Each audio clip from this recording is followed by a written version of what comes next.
Mister हसमुख ने अपने होठों को सिल लिया। इसके बारे में चिंता मत करो, मैंने हमारी डॉक्यूमेंट्स में भी कुछ चेंज कर दिए, सिमरन ने मुस्कुराते हुए कहा। उसकी आंखें इस समय उन लोगों को स्कैन करके ऊपर से नीचे तक देख रही थी जो रिजल्ट अनाउंस होने का वेट करते हुए बातें करने में बहुत ज्यादा बिजी थे। सभी को रिजल्ट का बेसब्री से इंतजार था। बिडिंग के फाइनल फेज में 3 घंटे से लेकर आधे दिन तक का समय लग सकता था। उसके बाद विनर को पब्लिक में और ऑनलाइन भी अनाउंस किया जाना था।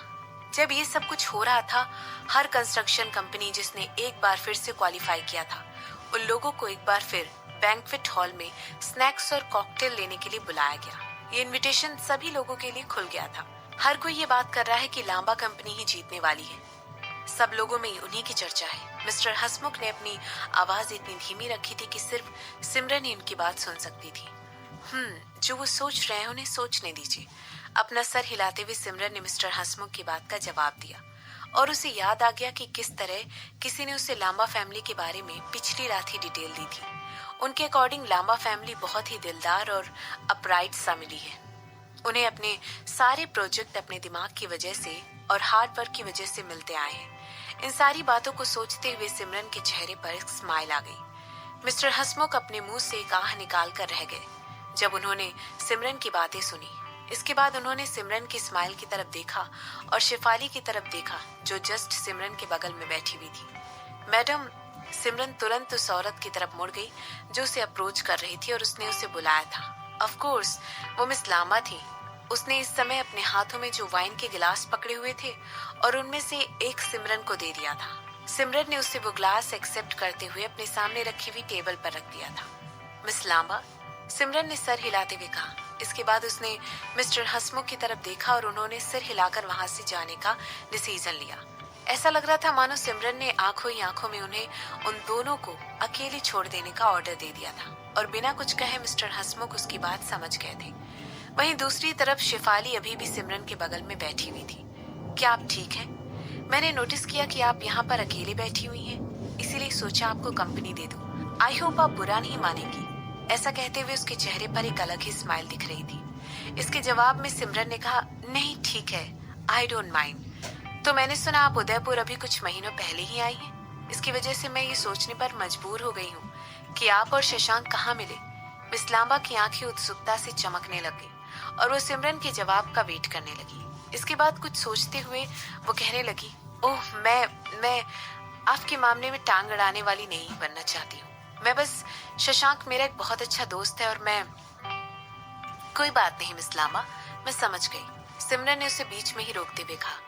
हम मिले थे, मुझे लगा था कि वो मेरा ड्राइवर है और उसने मुझे घर तक ड्राइव करके छोड़ने के लिए कहा। मिस लामा सिमरन की बात सुनकर उसकी तरफ घूर कर देखने लगी। वो जानना चाहती थी कि क्या सिमरन वाकई में ये कहते हुए सीरियस थी। हालांकि सिमरन के चेहरे का एक्सप्रेशन शब्दों को कहते हुए जरा सा भी चेंज नहीं हुआ। इस पर मिस लामा कहने लगी, वाओ, वो तो इतना नायाब तरीका है मिलने का। जब उन्होंने मुझे बताया कि वो मिस्टर शशांक वर्मा है तो हम लोगों ने डिसाइड किया कि हम शादी कर लेंगे। सिमरन ने पूरी बेशर्मी के साथ बेबाकी से झूठ बोल दिया था। शायद यही लव एट फर्स्ट साइट था। मिस लांबा सिमरन की बात सुनकर बिल्कुल निशब्द हो गई थी। उसने कहा, अगर मैं उससे शादी नहीं करूंगी तो वो खुद को मार डालेगा, इसीलिए मुझे उसकी बात माननी पड़ी। ऐसा कहते हुए सिमरन ने एक रोमांटिक अंदाज में आह भरी और फिर अपने होंठ सिल लिए। इसके बाद वो पूछने लगी, और आपका क्या मिस लांबा? मैंने सुना है आप भी अपना दिल किसी को दे चुकी हैं। कौन है वो लकी आदमी? मैं, आप उसे नहीं जानती हैं, मिस लामा ने जवाब देते हुए कहा और फिर उसके होंठ एक मुस्कुराहट में बदल गए और वो स्माइल करने लगी। लेकिन उसकी ये मुस्कुराहट उसकी आंखों तक नहीं पहुंच रही थी। इसके बाद वो आगे कहने लगी, मैं और वो, हमारा मिलना इम्पॉसिबल है। कभी कभी हमें वो सारी चीजें नहीं मिलती जो हमें चाहिए होती है। ये तो सच है, सिमरन ने कहा। मुझे लगता है मैं उसे दूर से ही देखना कंटिन्यू रखूंगी। इस तरह से मैं खुद को चोट भी नहीं पहुंचाऊंगी। मिस लांबा ने कहा, स्मार्ट मूव, सिमरन ने कहा। सिमरन के ऐसा कहते ही दोनों औरतें अपने ही ख्यालों में खो गई और उस जगह पर सन्नाटा पसर गया। ऐसा लग रहा था वो दोनों वहां बैठकर किसी और ही दुनिया में चली गई थी। मुझे माफ करिएगा, आपको मेरी ये सारी बातें सुननी पड़ी, मिस लामा ने कहा। वो होता है ना, कभी कभी जब आप सीढ़ी पर बहुत ऊपर पहुंच जाते हैं, हर कोई ये कहता है कि आप वो हर चीज पा सकते हैं जो आपका दिल पाने की इच्छा रखता है, चाहे वो पैसा हो, प्यार हो या इन्फ्लुएंस हो, सब कुछ। ऐसा कहने के बाद उसके मुंह से कहा निकली और वो अपने सामने खड़े हुए बूढ़े आदमी और औरतों के ग्रुप की तरफ घूर कर देखने लगी, जो कि उन लोगों से कुछ फीट की दूरी पर ही खड़े हुए थे और हंस रहे थे। वो सब अपनी बातों में इतने ज्यादा खोए हुए थे और जिंदगी को पूरी तरह एंजॉय करते हुए दिखाई दे रहे थे। दरअसल मैं इस बात से पूरी तरह सहमत नहीं हूँ। मुझे लगता है कि हम अगर चाहें तो सब कुछ पा सकते हैं, सिमरन ने कहा। बस हमें इस चीज का तरीका पता होना चाहिए, सिर्फ तरीका पता होना चाहिए। सब कुछ पाने का सबसे बड़ा सीक्रेट है जब आपको ऑलरेडी पता हो कि वो चीज सिर्फ और सिर्फ आपकी है। आपको पता होना चाहिए कि आपने उसे ऑलरेडी पा लिया है। सिमरन के स्टेटमेंट की वजह से मिस लांबा उसकी तरफ कुछ सेकंड तक घूर कर देखती रही। वो उसके शब्दों को समझने की कोशिश कर रही थी। उसके बाद उसने सिमरन को देखकर अपने चेहरे पर एक मुस्कान लाते हुए कहा, मैं समझ सकती हूँ आपके कहने का क्या मतलब है, लेकिन कई बार सब कुछ पा लेने से भी आपको खुशी नहीं मिलती है जिसकी आपको उम्मीद होती है। जिस एवरीथिंग की आप बात कर रही हैं वो सब्जेक्टिव है मिस लांबा। आपके पास पावर है कि आप खुश रहने के लिए किसी की मोहताज नहीं है। आपके पास पावर है कि आप किसी चीज के अधीन नहीं है। आपकी खुशियां किसी के हाथों में नहीं होनी चाहिए। पता नहीं किस वजह से, लेकिन सिमरन को ये बातें करते हुए शशांक की स्माइल याद आ गई थी। मिस लांबा के मुंह से भी धीरे से हंसने की एक आवाज सुनाई दी। ये बात सच है, बिल्कुल सच। ऐसा कहते हुए धीरे से अपना सर हिलाने लगी और आगे कहने लगी, मुझे आपसे जलन हो रही है मिस सिमरन। ऐसा क्यों? आप मुझसे ज्यादा जवान हैं और बहुत ज्यादा खूबसूरत भी। आपके पास पैसा है, इन्फ्लुएंस है, और फिर आप मुझ जैसी औरत से कैसे जल सकती हैं? सिमरन ने पूछा।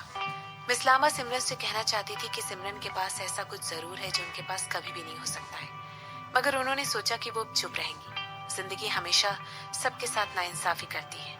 ऐसा सोचते हुए उन्होंने अपने मुंह से एक और आह निकाली और अपने हाथ में पकड़ी हुई रेड वाइन को फिनिश कर लिया और कहने लगी, मैं आप दोनों के लिए एक हैप्पी मैरिड लाइफ की कामना करती हूँ मिस सिमरन। मैं सच में करती हूँ। सो स्वीट ऑफ यू, सिमरन ने कहा। Thank you. सिमरन को मिस लांबा का असली लक्ष्य नहीं पता था, हालांकि वो उनकी आवाज में दबी हुई सिंसियरिटी को आराम से सुन पा रही थी। फिर भी सिमरन ने उनके सामने अपने गार्ड को रखना जरूरी नहीं समझा और ना ही किसी तरह की बेपरवाही बरती।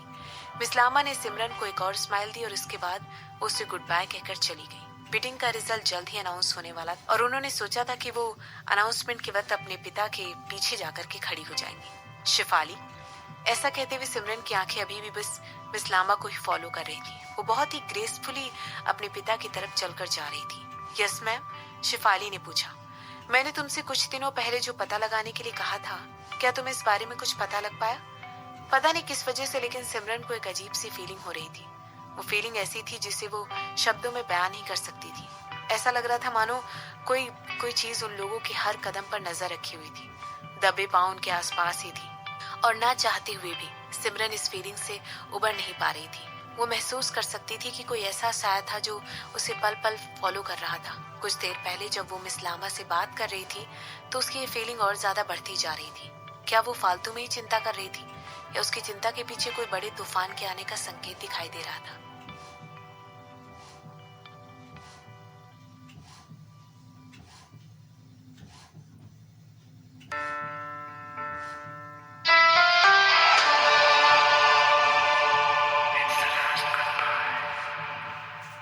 लांबा ग्रुप को कॉन्ग्रेचुलेशन, क्योंकि उन्होंने इस प्रोजेक्ट के फर्स्ट स्टेज के लिए बिड जीत ली है और गिल ग्रुप ऑफ इंडस्ट्रीज ने इस प्रोजेक्ट के सेकंड स्टेज के लिए बिड जीती है। जैसे ही अनाउंसमेंट किया गया, हॉल में मौजूद सभी लोगों ने तालियों की गड़गड़ाहट से उसे भर दिया। बिजनेसमैन सिमरन के इर्द गिर्द घूमने लग गए, मिस्टर हसमुख और लांबा को कॉन्ग्रेचुलेशन करने लग गए। इन इन्वेस्टर्स के लिए लांबा कंपनी और गिल ग्रुप ऑफ कंपनी का बिड को जीतना जरा भी सरप्राइज कर देने वाली बात नहीं थी, मगर दोनों कंपनियों की रेपुटेशन इतनी अच्छी थी और उन्होंने ऑलरेडी बहुत बड़े बड़े इंफ्रास्ट्रक्चर प्रोजेक्ट पर अब्रॉड में काम किया हुआ था। इसकी वजह से उनके बड़े वॉल्यूम के बारे में पता चलता था और उनकी काबिलियत के बारे में भी पता चलता था। अनाउंसमेंट के बाद सिमरन मिस्टर हसमुख और कॉन्ट्रैक्ट साइन करने की प्रोसीडिंग में जाने से पहले एक और ब्रीफिंग के सेशन के लिए पीछे रुक गए थे। मैडम, मिस्टर शशांक नीचे आपका वेट कर रहे हैं, शिफाली ने धीमी आवाज में कहा। वो इतनी केयरफुल थी कि सिमरन को मिस्टर हसमुख के साथ कॉन्ट्रैक्ट पढ़ते हुए डिस्टर्ब नहीं करना चाहती थी। सिमरन ने अपना सर हिलाते हुए कहा। इसके बाद उसने अपनी घड़ी की तरफ देखा और नोटिस किया कि दोपहर के ऑलरेडी 3 बज चुके थे। सिमरन अभी भी कॉन्ट्रैक्ट को रिव्यू कर रही थी और टर्म एंड कंडीशन पर बहुत ध्यान दे रही थी। आखिरकार यही वो वजह थी जिसकी वजह से वो यहाँ पर आई थी। हालांकि सिमरन की तरह मिस लांबा कॉन्ट्रैक्ट को रिव्यू करने में इन्वॉल्व नहीं थी और उसका दिमाग भी इस समय कहीं और था। उसे पूरी तरह यकीन था कि क्या शशांक बाद में अपनी वाइफ को लेने के लिए यहाँ पर आएगा। उसे एक उम्मीद तो थी कि वो यहाँ पर जरूर आएगा, इसीलिए वो कॉफी शॉप में वेट करने लगी जो कि सड़क के उस पार बनी हुई थी और उस प्रोक्योरमेंट बिल्डिंग के बिल्कुल सामने थी जहाँ पर सिमरन और उसके पिता कॉन्ट्रैक्ट साइन कर रहे थे। कुछ घंटों के इंतजार के बाद जब मिस लांबा गिव अप करने वाली थी तभी उसने सुना कि कॉफी शॉप का दरवाजा अचानक ही खुल गया है और वहां पर शशांक कैजुअल क्लॉथिंग में खड़ा हुआ है। उसे याद था कि किस तरह शशांक को हमेशा अपने बालों को ठीक करने की आदत थी, इसी वजह से वो हमेशा फॉर्मल लुक में दिखाई देता था और उसके बाल हमेशा ठीक लगते थे। वो कभी भी बिखरे हुए नजर नहीं आते थे। हालांकि इस बार उसके बाल थोड़े छोटे और घूमे हुए दिख रहे थे। इसकी वजह से वो बहुत यंग और इजी गोइंग दिखाई दे रहा था। उसने अपने सामने खड़े हुए आदमी को घूरना शुरू किया और उसे एक आशा थी कि हो सकता है वो नोटिस कर ले कि वो वहां पर बैठकर उसे धीरे से चेकआउट कर रही है। मिस लांबा को वो लास्ट टाइम याद नहीं रहा था जब उसने शशांक को अपनी आंखों से देखा था। क्या वो 8 या 9 साल पहले था? शायद 10। हाँ, 10 साल हो गए थे। वो सोचने लगी और उस वक्त को याद करने लगी जब शशांक ने उसे बताया था कि वो ऑलरेडी किसी लड़की को लाइक करता है और उन दोनों के साथ होने का कोई चांस ही नहीं बनता। ये कितनी क्रूएल बात थी। इसे सोचकर वो अंदर ही अंदर हंस रही थी। आखिर कौन सा आदमी इतनी बोल्ड तरीके से एक ऐसी औरत को रिजेक्ट कर सकता है जो उसे इतना पसंद करती है। मगर शशांक ऐसा ही था, बेबाक और डायरेक्ट। वो किसी भी ऐसी औरतों को किसी तरह की कोई आशा नहीं देना चाहता था जो उसे पसंद करती थी, क्योंकि उसे पता था कि उन दोनों के बीच आगे जाकर कोई बात नहीं बढ़ने वाली थी। किसी रिलेशनशिप को झूठ से स्टार्ट करना शशांक की शुरू से ही आदत नहीं थी। उसे याद आ गया था कि किस तरह बहुत सारी लड़कियां शशांक को अनाथ आश्रम में भी पसंद करती थी। आखिरकार वो स्मार्ट था, गुड लुकिंग था और शांत भी था। लड़कियां उसे चॉकलेट और गिफ्ट देने की कोशिश करती थी, मगर वो उनके मुंह पर उन्हें एक्सेप्ट करने से मना कर देता था और उन्हें आगे के लिए ऐसा कुछ करने के लिए बिल्कुल मना कर देता था। उसे बिल्कुल पसंद नहीं था कि लड़कियां उसे इतनी अटेंशन दे रही थी। वो हमेशा से ही डायरेक्ट था और उसे लोगों को कभी भी लीड करना बिल्कुल पसंद नहीं था। उसे पता था कि उसे क्या चाहिए और वो लड़कियों की भीड़ लगाकर किसी कम चीज के साथ सेटल नहीं करना चाहता था। इससे पहले शशांक 15 साल का हुआ उसने मनमीत के साथ अनाथ आश्रम छोड़ दिया था। मिस लांबा इकलौती इंसान थी जो उसके इतना करीब आ गई थी, या यूं कह सकते थे कि वो इतनी बेशर्म थी कि उसने कभी भी शशांक का पीछा नहीं छोड़ा था और उस सिमरन के गायब हो जाने के बाद उसके और करीब आने की कोशिश करती रही। सिमरन कपूर, सिर्फ उसके नाम को याद कर लेने से ही उसके मुंह में एक खट्टा स्वाद आ गया था। शशांक उस उम्र में कैसे पता लगा सकता था कि प्यार क्या चीज होती है? वो सिमरन जैसी किसी लड़की को कैसे पसंद कर सकता था? क्या ऐसा इसलिए था क्योंकि वो बहुत अमीर थी? अपने ख्यालों पर वो अपना सर हिलाने लगी थी। हर किसी को पता था कि वो सिमरन को कितना ज्यादा पसंद करता था। हर किसी को ये बात पता थी, सिर्फ सिमरन को छोड़कर, और वो सिमरन बेवकूफों की तरह उस समय मनमीत को पसंद किया करती थी। ये सब सोचकर वो बस अपना सर हिला रही थी और इसके बाद उसने अतीत के बारे में सोचना छोड़ दिया। हाँ, ये सब कुछ अतीत की बात थी। इस समय शशांक ऑलरेडी एक काबिल औरत के साथ शादी कर चुका था, इसीलिए अब वो अपने होंठ सिलकर बैठी हुई थी। वो किसी और आदमी को ढूंढ सकती थी और इस बारे में आशा करना बंद कर सकती थी कि शशांक को वो अभी भी याद होगी। हो सकता उसे कोई ऐसा मिल जाता जो उसे शशांक से भी ज्यादा खुश रख सकता था, कोई ऐसा जो उसे स्पॉइल कर सकता था और उसे उतना प्यार दे सकता था जितना कि वो शशांक से करती थी। ऐसा सोचते हुए जैसे उसने शशांक को काउंटर पर ऑर्डर प्लेस करते हुए जाते देखा, उसके मुंह से कहा निकल गई, क्योंकि वो उससे बहुत ज्यादा दूर नहीं बैठी थी। इसीलिए वो शशांक के गले को साफ साफ देख पा रही थी और देख पा रही थी कि किस तरह उसकी आंखें डिस्प्ले पर इधर उधर हो रही थी। इसके बाद उसने पूरा एरिया ऐसे स्कैन किया मानो एक खाली जगह ढूंढ रहा था। मिस लांबा वहीं पर जम गई जैसे उसने देखा कि शशांक उसकी तरफ देख रहा है, मगर जैसे उसकी नजरें ज्यादा देर उस तरफ नहीं टिक पाई कि वो उसे नोटिस कर सके, उसने उम्मीद छोड़ दी। शशांक ने उसे नोटिस ही नहीं किया था। वो एक और सैड स्माइल के साथ वहां पर बैठी रही। हो सकता है ये बात बहुत पहले की थी, इसीलिए शायद वो उसे अब भुला चुका था। अपना ऑर्डर प्लेस करने के बाद शशांक ने एक खाली टेबल जो कि फ्लोर से सीलिंग तक की विंडोज के बिल्कुल बगल में लगी हुई थी और जहां से प्रोक्योरमेंट बिल्डिंग जो कि सड़क के बिल्कुल उस पार थी, उसका एंट्रेंस साफ साफ दिखाई दे रहा था, उस जगह को चुनकर वहां पर बैठ गया इश्क और देखने लगा कि कब उसका नाम बुलाया जाएगा। वहां के कुछ कॉफी शॉप्स में ऐसा ही सिस्टम चलता था। क्या मिस लांबा को उसे अप्रोच करना चाहिए? अपने आईब्रो सिकोड़ते हुए इसके बारे में सोचने लगी। उसे अपने आप को उससे इंट्रोड्यूस करवाना चाहिए, है ना, या शायद हाय कहना चाहिए। उसने धीरे से अपने लिप्स को भेंट किया और अपने अंदर की सारी हिम्मत को इस काम के लिए आगे बढ़ाने लगी। हालांकि उसके ख्याल में खलल तभी पड़ गया ऐसे ही शशांक का नाम बुलाया गया। इसकी वजह से वो खड़ा हुआ और काउंटर पर जाकर अपनी कॉफी लेने लगा, जो अंदर ही अंदर हंसने लग गई। जो हिम्मत उसने अपने अंदर अभी तक जुटा कर रखी हुई थी, मानो शशांक का नाम सुनते ही उसी पल में वो हवा हो गई थी। वो सिर्फ उसे वहां से बाहर चलकर जाते हुए देख सकती थी। उसकी आंखों में आंसू का एक सैलाब आ गया। उसने तुरंत अपना सर नीचे किया और खुद को कोसने लगी। वो कितनी पैथेटिक इंसान, उसे बस मूव ऑन कर जाना चाहिए। सिमरन ने कॉन्ट्रैक्ट को साइन करना फिनिश किया। वो तुरंत उस बिल्डिंग के बाहर निकल गई और उसने मिस्टर शिफाली और हसमुख और दिलीप, जो कि उनका ड्राइवर था, होटल वापस जाने के लिए कहा। इसके बाद वो चलकर शशांक के पास चली गई, जो कि कार पर टेक लगाकर खड़ा हुआ था। हे, ऐसा कहते हुए उसने शशांक को ग्रीट किया और अपने अंगूठे पर खड़ी होकर उसके लिप्स पर किस करके पूछने लगी, क्या तुमने कॉफी पी? ऐसा कहते हुए उसने अपने हाथों को उसकी कमर पर रख दिया और उसे अपनी तरफ खींचते हुए एक और किस करते हुए कहने लगा, मैंने तुम्हें बहुत मिस किया। हमने आज सुबह ही तो वीडियो कॉल पर बात की थी। सिमरन ने हंसकर कहा, क्या इसका मतलब है कि तुमने मुझे मिस नहीं किया? थोड़ा सा भी नहीं, शशांक ने पूछा। शशांक, तुम्हें ये सारे स्टेटमेंट कहने बंद कर देने चाहिए। ऐसा लग रहा है मानो तुम कोई टीनेजर हो। ऐसा कहते हुए सिमरन ने अपनी आंखें घुमाई और अपने बैग से कुछ निकालकर कहने लगी, हैप्पी मंथसरी। उसने शशांक को एक ग्लास बॉक्स दिया था, जिसमें बहुत ही खूबसूरती के साथ डिजाइन किया हुआ कप केक रखा हुआ था। उसे एडिबल गोल्ड के साथ सजाया गया था और फ्रॉस्टिंग में छोटे छोटे मोती डालकर हैंडक्राफ्ट किया गया था। गुड, बहुत ही खूबसूरत लग रहा था और खाने में भी डिलीशियस दिखाई दे रहा था। क्या तुम मुझसे कुछ कहना नहीं चाहोगे? उसने अपनी आईब्रो उठाई और शशांक की तरफ देखने लगी, जो कि अपने सामने रखे हुए कप केक की तरफ घूर कर देख रहा था। ये पहली बार होगा जब किसी ने किसी को एनिवर्सरी पर कप केक दिया होगा। ऐसा कहते हुए उसने तुरंत अपना चेहरा सिमरन की तरफ कर दिया। उसके चेहरे पर एक प्यारा सा लुक साफ दिखाई दे रहा था। इमोशनल होना बंद करो, सिमरन ने कहा। कैसा रहेगा अगर तुम मुझे उन चीजों की एक लिस्ट दे दो जो तुमने अपनी लाइफ में कभी भी एक्सपीरियंस नहीं की है, ताकि उन्हें तुम्हारे लिए फुलफिल कर सकूं मैं। ऐसा कहने के बाद सिमरन शशांक की तरफ देखने लगी। शशांक ने एक जोरदार ठहाका लगाया और उसके बाद अपनी पॉकेट से कुछ निकालने लगा। उसने एक सिंपल सा वेलवेट बॉक्स था। उसने उस बॉक्स को खोला, जिसमें एक सिंपल सा राउंड शेप का गोल्ड पेंडेंट रखा हुआ था। वो बिल्कुल किसी छोटे से बटन के साइज का था। उसमें छोटे छोटे डायमंड बहुत ही सुंदर तरीके से पेंट के इर्द गिर्द नीटली अरेंज करके लगाए गए थे। एक लॉकेट है जिसमें हम दोनों की तस्वीर अंदर की तरफ लगी हुई है। मैं चाहता हूँ कि तुम इसे हर दिन पहनो। ऐसा कहते हुए उसने उसे बॉक्स से निकाला और सिमरन की गर्दन में पहनाने लगा। क्या ये मुझ पर अच्छा लग रहा है? सिमरन ने पूछा। तुम पर सब कुछ अच्छा लगता है, उसने स्मूथली कहा। इसकी वजह से सिमरन हंसने लगी और उसने शशांक के हाथ पर प्यार से मारा।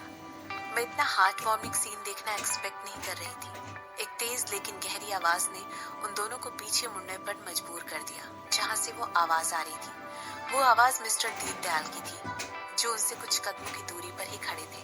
उन्हीं के साथ बिजनेसमैन का एक ग्रुप खड़ा हुआ था, जो उन लोगों को देखकर मुस्कुरा रहा था। उनमें से ज्यादातर के चेहरे पर एक स्माइल थी, मगर उनकी आंखों में एक ऐसी चमक थी जिसे शशांक और सिमरन मिस नहीं कर सकते थे। जबकि शशांक कभी भी किसी न्यूज में या आर्टिकल में पहले नहीं आया था, लेकिन सिमरन के साथ उसकी शादी के बाद न्यूज में उसकी प्रेजेंस बहुत तेजी से बढ़ती हुई दिखाई दे रही थी। इसकी वजह से वो उस वर्मा कैपिटल के सीईओ और ओनर के तौर पर जाने लगे थे। इसके अलावा सिमरन और शशांक इस तरह ओपन में खड़े होकर बिना उन लोगों की केयर करे आपस में इस तरह बातचीत कर रहे थे जैसे उन्हें दुनिया की कोई फिक्र ही नहीं थी।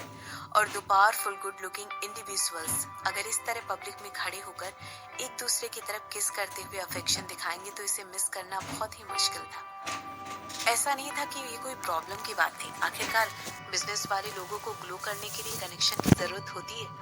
और हाँ, ये दोनों इन्फ्लुएंस का ऐसा परचम थे जिसे बाकी बिजनेसमैन अचीव करने का सपना देखा करते थे। ये दोनों एक परफेक्ट एग्जाम्पल थे। इसके बाद वो ग्रुप चलकर सिमरन और शशांक की तरफ पहुंच गया हो। बधाइयां और हंसी की आवाज उस ग्रुप के साथ आगे बढ़ती जा रही थी। अपने शब्दों का इस्तेमाल करते हुए सब लोग वहां पर खड़े होकर शशांक और सिमरन की तारीफ कर रहे थे।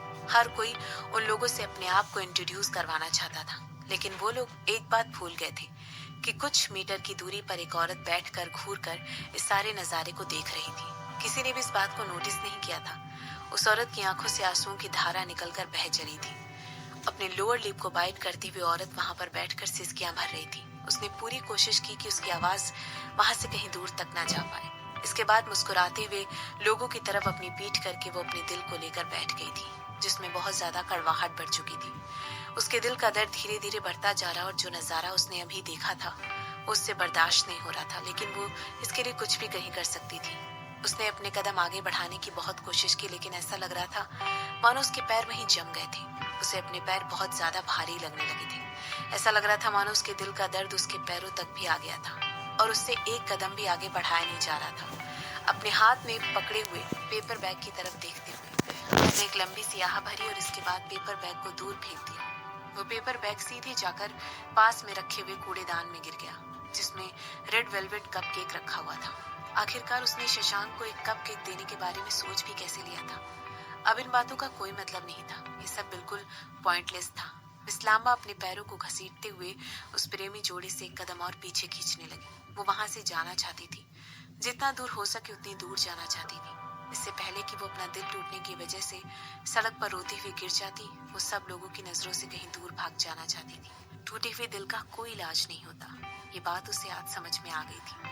अपने प्यार को किसी और के साथ देखने से बड़ा दर्द भला और क्या हो सकता है। इसीलिए अपने दिल में इस दर्द को समेटे हुए वो बस कहीं चली जाना चाहती थी।